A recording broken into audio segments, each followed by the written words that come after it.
unlike my last few videos where I exclusively tear into D&D 5th edition. This video, I will also have plenty to say about Pathfinder 1st edition. From this point on, whenever I say Pathfinder, I mean 1st edition. Both systems have the problem of making level 1 feel like a video game tutorial mission, where you're wondering where the real game starts, and you can finally start doing some cool stuff with your weapons, spells, and whatnot. I would like to discuss, in this video, all the reasons why early levels feel quote-unquote realistic to the detriment of the high fantasy action style of gameplay both of these games try to deliver on. Generally speaking, level 1 characters are complete pushovers in D&D. Let's start with 5e. If you ignore all of the spells, class features, armor, weapons, and just look at HP, this becomes clear. Almost every single character can die to a single attack. Not a single critical strike, just a single normal attack.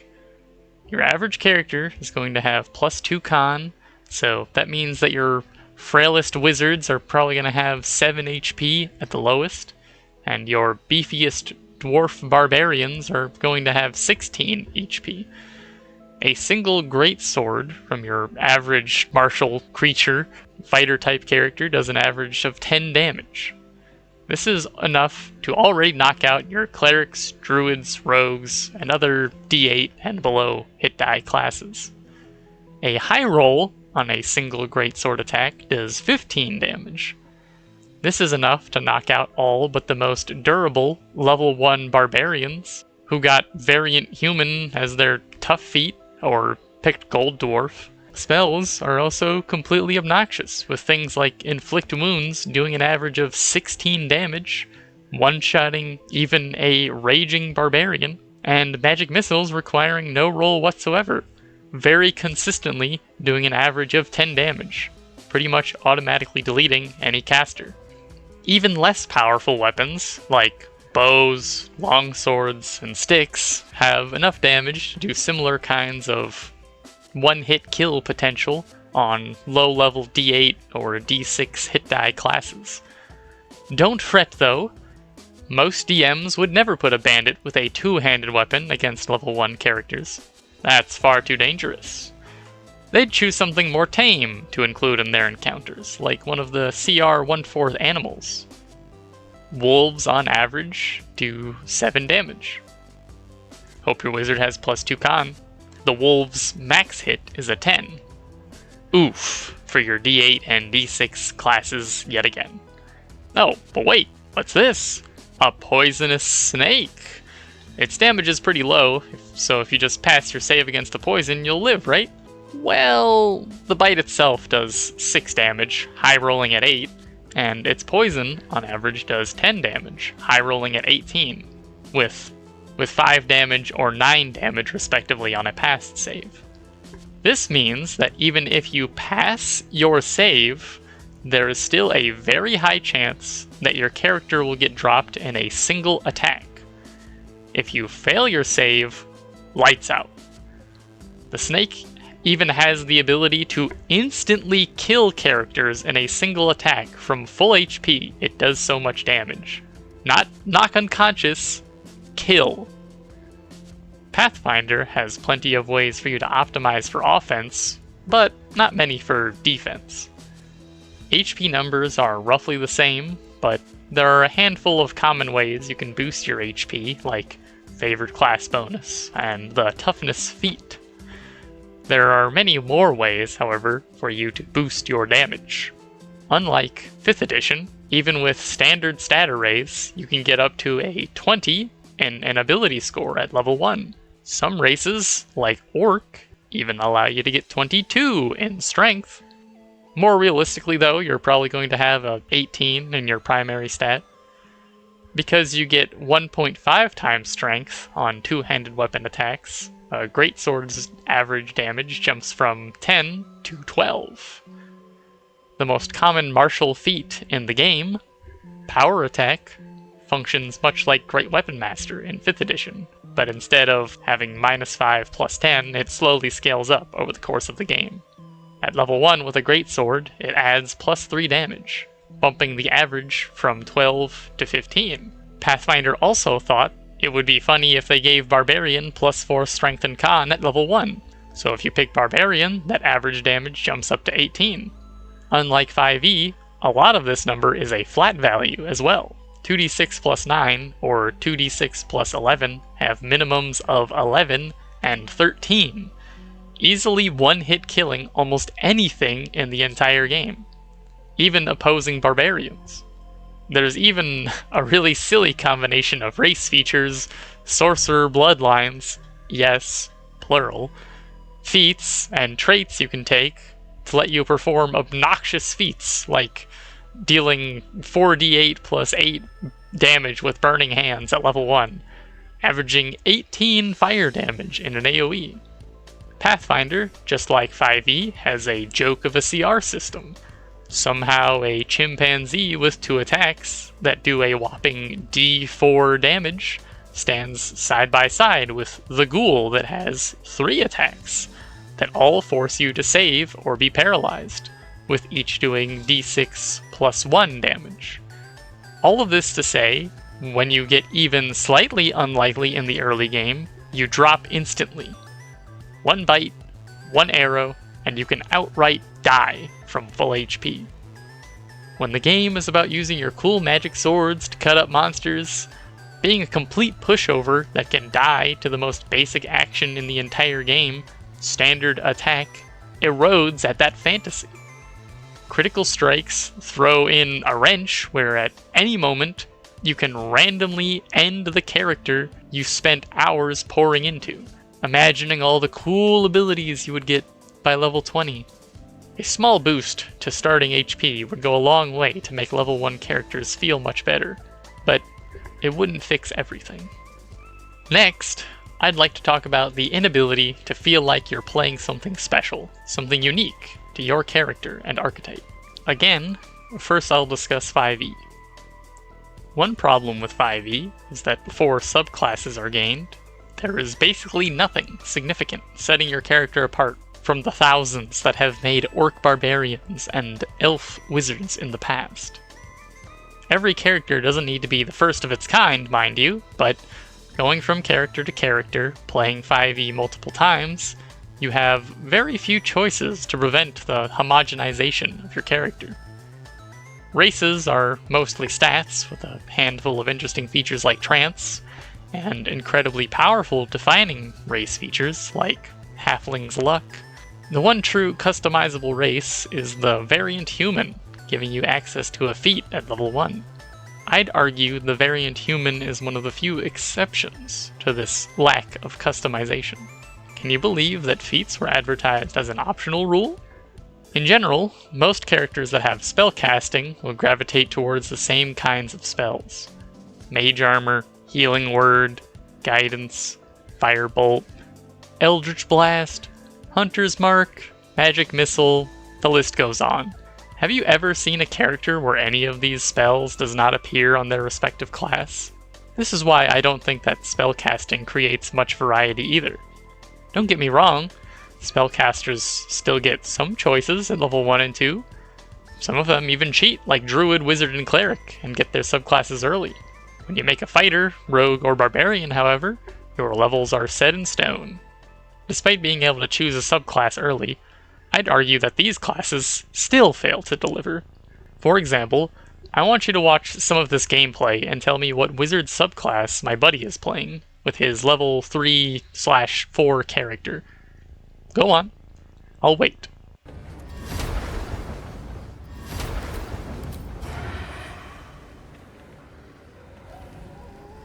Curses. He's got his eyes on the prize.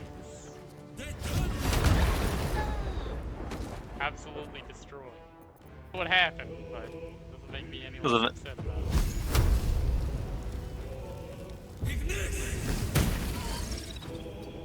it. Got him. Don't worry. Kill him.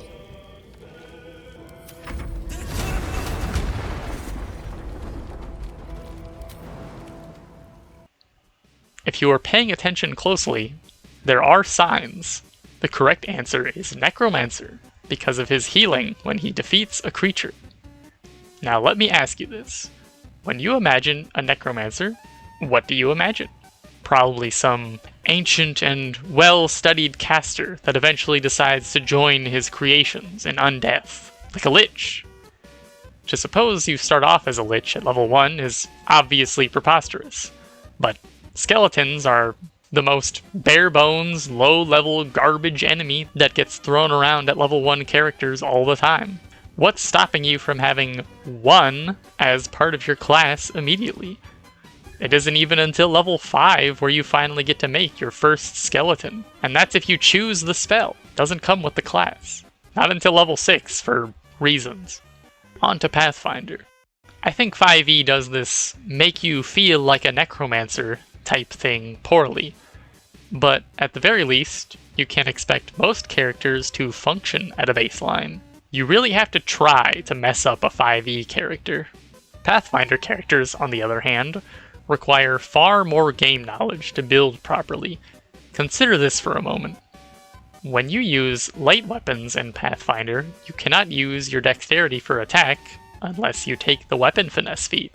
You also, realistically, cannot dual wield without the 2-weapon fighting feat.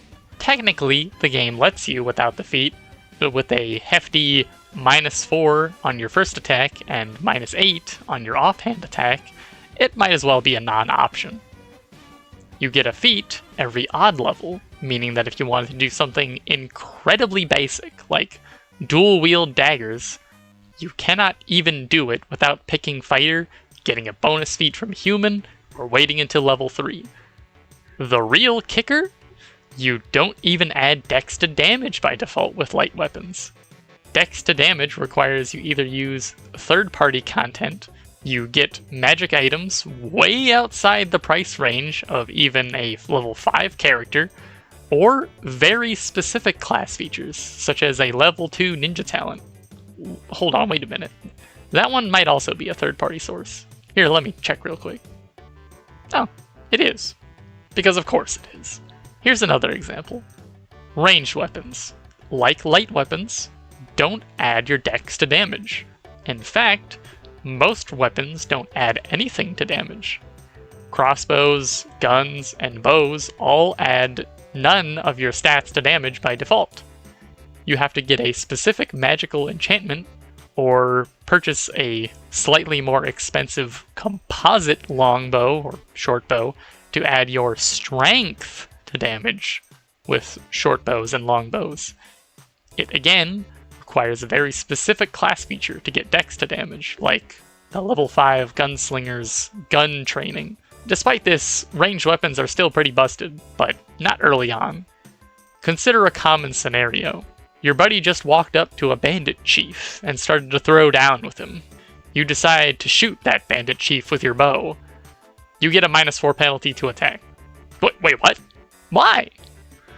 Well, you see, your ally is giving them a form of soft cover by existing near them. Okay, how do I ignore that? Well, you see, you need the precise strike feat. Okay, I'll just take... Fool! You thought for a moment that your character would function at level 1? This is Pathfinder. The only people that get to function at level 1 are few and far between, like two-handed weapon users, humans, and fighters. Witness peak game design. That's right. Yet again, if you want to perform one of the most basic of basic actions, shoot at someone with a ranged weapon who is fighting next to an ally, you take an enormous penalty for even daring to attempt such a heinous act. Point-blank shot isn't a terrible feat, but you really wish you didn't have to take it before the thing that let you play the game. These are the kinds of things you need to straight up ignore if you want Pathfinder to be even remotely playable for half the classes in the game. There is an enormous disparity between the power level of your average class and one of the functional and even good level 1 classes, like Summoner or Barbarian, usually because of some kind of feat restriction like these. 3, 2, Here is what I decided to do in my tabletop role-playing game, NickNacks, in order to alleviate these problems. First of all, the minimum HP a creature can have, period, across the board, is 20. With standard two-handed weapon damage being 10 on average, one-shots are still technically possible, but only with a crit. Level 1 characters will also have a minimum of 26 HP because classes all give bonus to HP, making even critical hits unlikely to one-hit kill you from full HP. This is what I consider to be the bare minimum to make the game even remotely playable at level 1. I also completely skipped all pretense and just let player characters have 50% more HP. You are a main character, you should feel like it. HP was only the most glaring flaw to circumstances that made early levels feel so barren, and of course dangerous. The next is actual features.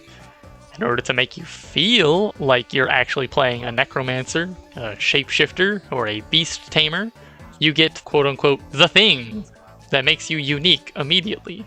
Necromancer gets an undead companion, shapeshifter can turn into beasts, and Beast Tamer gets an animal companion you can either ride around with or call shots on from a distance. I purposefully front-loaded class features in every single class to make it so when you started playing at level 1, it feels like you're actually playing the game instead of sitting around waiting for the right level to come so you can even start playing, hoping you don't die.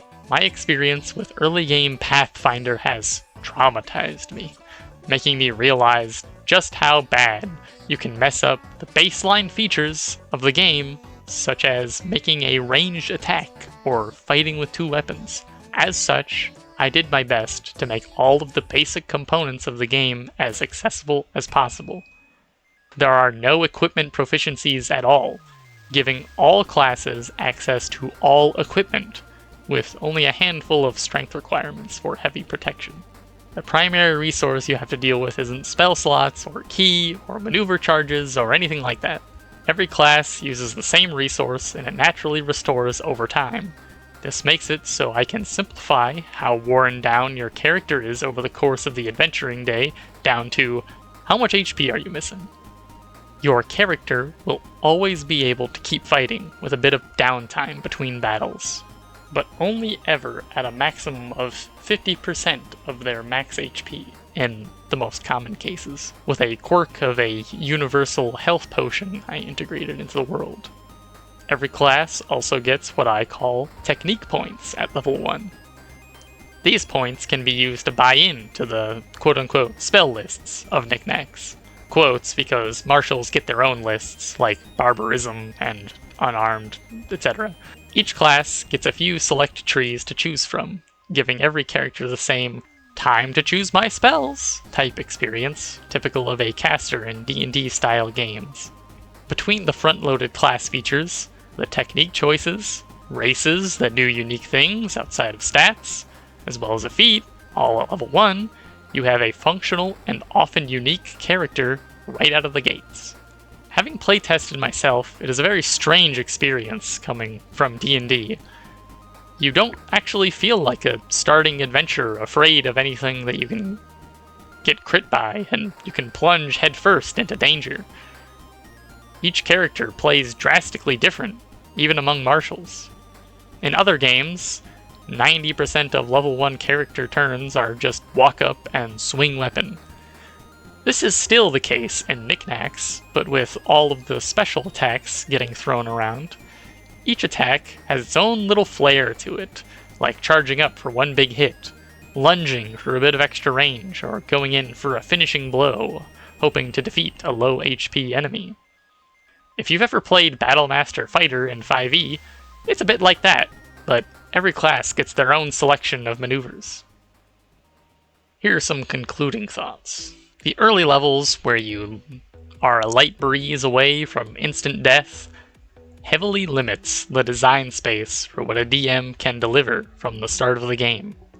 If you start at level 1, you must only include the most non-threatening creatures, so the player characters can withstand a single attack. Or you can include stupid creatures that the players can easily outwit. You have to escort the level 1 characters, holding their hands to make sure they don't encounter any two-handed weapon users or magic missiles.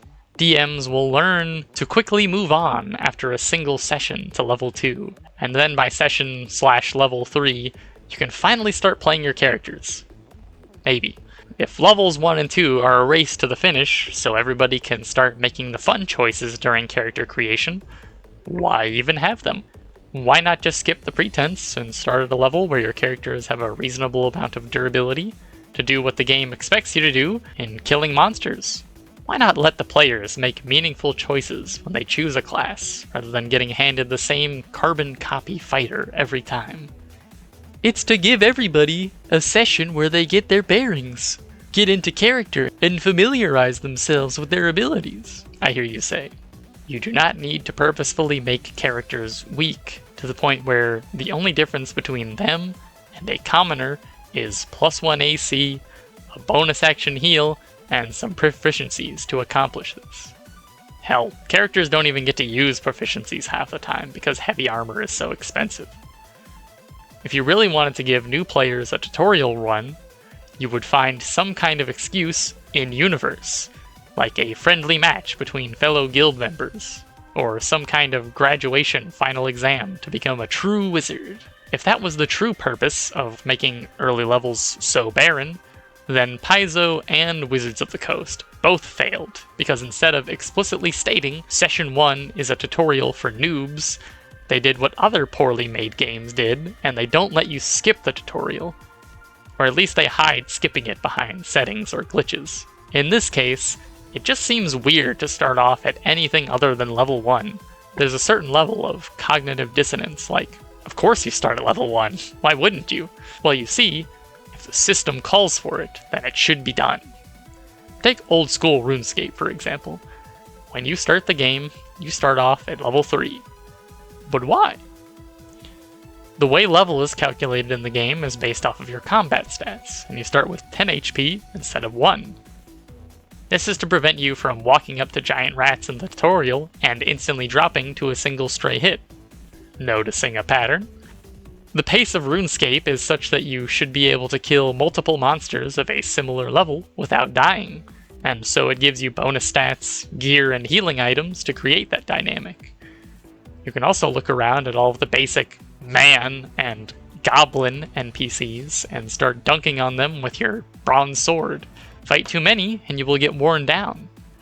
This is a similar kind of dynamic I included in Knickknacks. A single goblin might not be a threat, but over the course of an adventuring day, taking some stray hits from goblins will eventually wear you down, and make any goblin kings at the end of the day that much tougher. This dynamic, where you start off as a complete weenie, is why whenever I play Pathfinder with my buddies, we always have our characters start off at level 4 at a minimum and give a bonus feat. Often because of how poorly made the feat system is, specific characters need to go even higher for the build to quote-unquote kick off, so we start at level 5 or 6. If you play 5e, I'd recommend starting at least level 3, since that's when subclasses kick off for every class, so you can start customizing. Coincidentally, you also have enough HP to not get one-hit killed by the average bestiary creature. Never go less than 14 con, kids. It's hardly optional. I know I can be a little harsh on these games, especially 5e, but I do genuinely love a lot about Pathfinder. It has so many classes, subclasses, feats, spells, that you can create a ton of unique characters that focus on very specific, often terrible things, and then somehow you can make it work out. This caters to me perfectly, since I'm someone who loves a crunchy system where I can play 100 different characters in it and not get bored. This is the type of game that I like, and in my quest to make one, I decided to share it with the world. These videos have been me trying to let viewers pick my brain to see if our thoughts align. If they do, then I'm sure you'll love Knickknacks. Thanks for watching. If you'd like to hear about a specific topic, leave a comment and I'll try to include it in a future video. Subscribe if you want to see it. I love talking about game design in general, but tabletop RPGs are my favorite. I have links for my Twitter, Discord server, and the OneNote document I've been writing my own TTRPG in the comments below. It's called NickNacksRPG, and it's most similar to Pathfinder 1st edition. I'm working on a website right now where you can see it in all of its glory. When I'm done, I'll post that link in this video too. I regularly post some of my favorite and latest stuff on both my Discord server and my Twitter. But until then, farewell, fellow gamers.